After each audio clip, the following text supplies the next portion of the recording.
In a strongly worded statement, Defence Minister Khawaja Asif says Pakistan has paid a heavy price since the Taliban takeover in Afghanistan, with nearly 4,000 lives lost and more than 10,000 terror incidents recorded. In a social media post, the minister said the Afghan regime continues to act as India's proxy and is orchestrating a war of terrorism against Pakistan in collusion with New Delhi and the Tehrik-i-Taliban Pakistan. He made it clear that Pakistan can no longer afford to maintain relations with Kabul as it did in the past, signalling a dramatic shift in policy.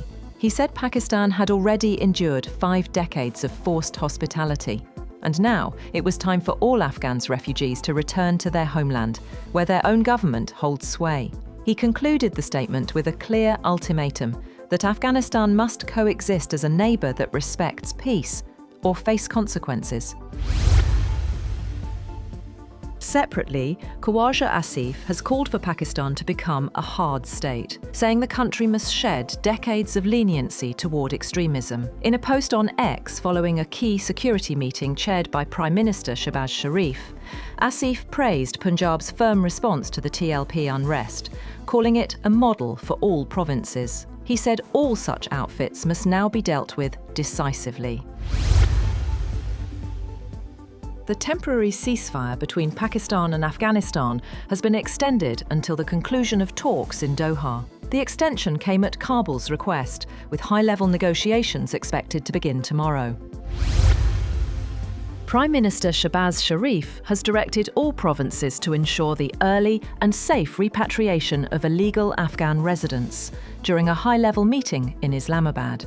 The session reviewed national security, diplomatic developments, and the ongoing repatriation process. The Prime Minister praised Field Marshal Asim Munir for leading Pakistan's successful defence against Afghan aggression and for ensuring national stability during recent tensions.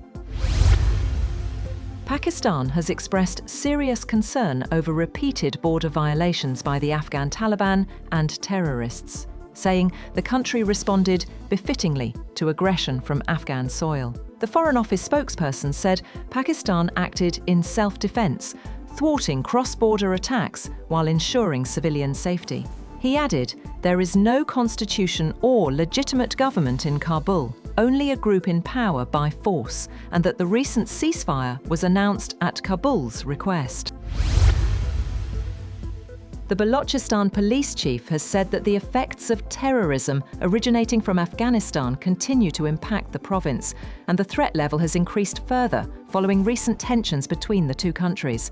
He says police and other law enforcement agencies are on full alert, and despite the rising threats, 99% of terrorist acts have been successfully foiled through coordinated intelligence and security operations. The Punjab Cabinet has formally approved a ban on TLP and recommended the federal government to take final action. Provincial Information Minister Asma Bukhari confirmed the decision during a media briefing in Lahore, saying it targets law violators, not any sect or religious institution. The move follows growing concerns over violent protests, online incitement, and illegal weapons possession by certain groups in the province. Finance Minister Mohammed Aurangzeb says Pakistan's $407 billion economy remains stable, despite heavy flood losses. In an interview, he said damage to rice and cotton crops would slow growth, but not derail it, with GDP expected to stay near 4%. Aurangzeb confirmed plans to issue $250 million in Chinese panda bonds this year, and said Pakistan expects to receive a $1.2 million IMF tranche soon. Meanwhile, inflation rises for the third straight week, reaching 4.57% and pushing up the prices of 24 essential items. According to the Pakistan Bureau of Statistics, the sharpest increases were seen in tomatoes, onions, and eggs, while the prices of flour, sugar, and LPG also went up. However, some relief was noted in chicken and banana prices, which recorded slight declines. Tremors were felt across northern Pakistan on Friday, shaking cities including Islamabad, Rawalpindi, Peshawar, Swat, and Chitral. The earthquake, measuring 5.6 on the Richter scale, had its epicenter in Afghanistan's Hindu Kush region. People rushed out of their homes in panic, but no casualties or damage have been reported so far. Gold price in Pakistan has soared to record highs, as Pakistan witnesses the biggest single-day increase in the price of 24-carat gold per tola. Similarly, the price of silver also witnessed a new record.